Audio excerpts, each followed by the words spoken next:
शहर में रहने वाली निहारिका की राम से हो जाती है। निहारिका को ज्यादा किसी चीज का शौक नहीं होता, जिस वजह से वो ससुराल में खुशी से रह रही होती है। लेकिन गोलगप्पों का प्यार सबको बहुत परेशान करता है। देखो जी, हमारी शादी को ना 1 हफ्ता हो गया और मुझे गोलगप्पे खाए हुए पूरे 7 दिन बीत गए। इतने लंबे समय तक अपने गोलगप्पों के बिना मैं आज तक नहीं रही। ओहो, आई बड़ी गोलगप्पे खाने वाली। हुक्म तो ऐसे चला रही है जैसे तेरे पापा ने हमें यहाँ कोई दुकान खोल कर दी हो। बेटी तो दी है ना, अब उसे थोड़े गोलगप्पे तो आप भी खिला सकते हैं ना।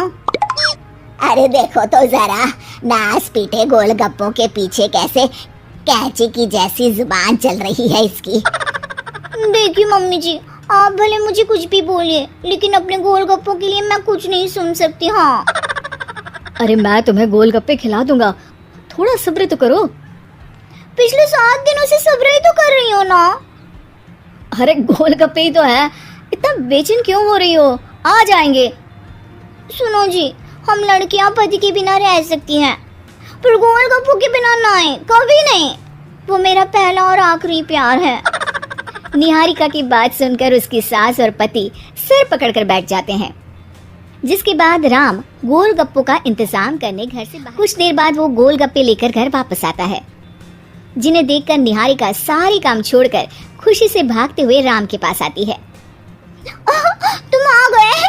इतनी देर क्यों लगाई? पता है ना मैंने तुम्हें कितना मिस किया। अरे थोड़ी देर पहले ही तो घर से गया था।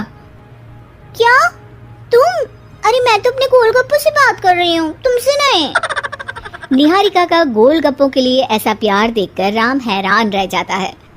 अब वो गोलगप्पों को प्लेट में अच्छे से सजाकर उन्हें खाने बैठती है, लेकिन पहला गोलगप्पा खाते ही वो गुस्से में प्लेट खिसका देती है। ये कैसे घटिया गोलगप्पे उठा कर ले आए? न पानी में स्वाद, न गोलगप्पों में। हाय हाय, महारानी के नखरे तो देखो, इन्हें गोलगप्पे में भी अलग अलग स्वाद चाहिए। ठीक है, आप लोग इस पर बहस मत शुरू कर देना, मैं ना कल दूसरी जगह से खरीद लाऊंगा, ठीक है? अगले दिन राम निहारिका के लिए गांव में दूसरी दुकान से गोलगप्पे खरीद कर लाता है, पर उसे वो भी पसंद नहीं आते।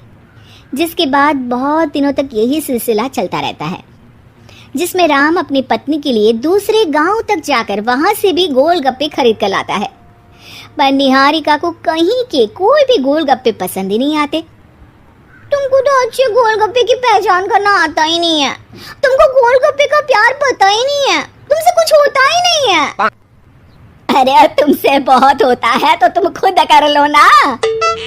सास की बात पर निहारिका बैग पैक करके घर से जाने लगती है, जिस पर राम उसे रोकते हुए कहता है, अरे इतनी सी बात पर कोई घर छोड़कर जाता है क्या? मैं कल शहर जाकर तुम्हारी पसंद के गोलगप्पे ले आऊंगा, ठीक है? आपको कहीं जाने की जरूरत नहीं है, मैं ही शहर चली जाती हूँ और घर छोड़कर नहीं जा रही, गोलगप्पे खाने जा रही हूँ। ये कहकर निहारिका शहर में अपने पापा के घर चली जाती है, जहाँ पर वो सुबह के नाश्ते से लेकर रात के खाने तक में मन और पेट भर कर गोलगप्पे खाती रहती है, जिससे उसकी तबीयत खराब हो जाती है और उसे अस्पताल में एडमिट करना पड़ता है। फूड पॉइजनिंग है, जंक फूड बिल्कुल बंद करना होगा। लो, बहुत गोलगप्पे करती रहती थी, कर दिया ना गोलगप्पे ने बीमार। और खाओ अब। माँ, इसके बारे में हम घर जाकर बात करेंगे। कुछ दिनों में निहारिका ठीक होकर अपने ससुराल वापस आ जाती है, जिस पर एक बार फिर सास बहू की नोकझोंक शुरू हो जाती है। अब थोड़े दिन अपने प्यार से दूर रहना, नहीं तो इस बार सीधा भगवान के घर पहुंच जाओगी। इस बार सास की बात का कोई जवाब दिए बिना निहारिका अपने कमरे में चली जाती है। बीमार होने की वजह से निहारिका गोलगप्पे तो खा नहीं पाती, लेकिन अभी भी उसके मन में हर वक्त उन्हीं के ख्याल चलते रहते हैं। हाय मेरे प्यारे गोलगप्पे, इस कलमुए फूड पॉइजनिंग ने मुझे मेरे प्यार से दूर कर दिया। मेरे गोलगप्पों, मुझे तुम्हारी बहुत याद आ रही है।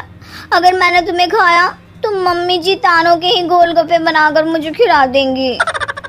एक दिन निहारिका अपने चेकअप के लिए डॉक्टर के पास गई, जिसकी घर से निकलते ही राम रसोई में जाकर कुछ करने लगता है। शाम को निहारिका के घर वापस आते ही उसकी सास कहती है, शक्ल से तो लग रहा है कि डॉक्टर ने थोड़े और समय तक गोलगप्पे बंद कर दिए। अच्छा है, कम से कम अब हमें पूरा दिन गोलगप्पा पुराण तो नहीं सुनना पड़ेगा। सास की बातें सुनकर निहारिका चिढ़ते हुए अपने कमरे में जा रही होती है। तभी राम गोलगप्पों से भरी एक बड़ी प्लेट लेकर उसके सामने आ जाता है, जिन्हें देखकर निहारिका का चेहरा खिल उठता है। ये मैंने तुम्हारे लिए बनाया है। तुम्हें अपने पसंद की चीज खाने से कोई नहीं रोक रहा। जितना खाना है उतना खाओ, लेकिन उससे खाने की एक लिमिट होनी चाहिए। हाँ बहू, किसी भी चीज की अति हमेशा नुकसानदायक ही होती है। ठीक है, पर अभी मुंह में पानी आ रहा है। गोलगप्पे खाओ प्लीज। अरे अकेले क्यों, सब साथ मिलकर खाएंगे ना।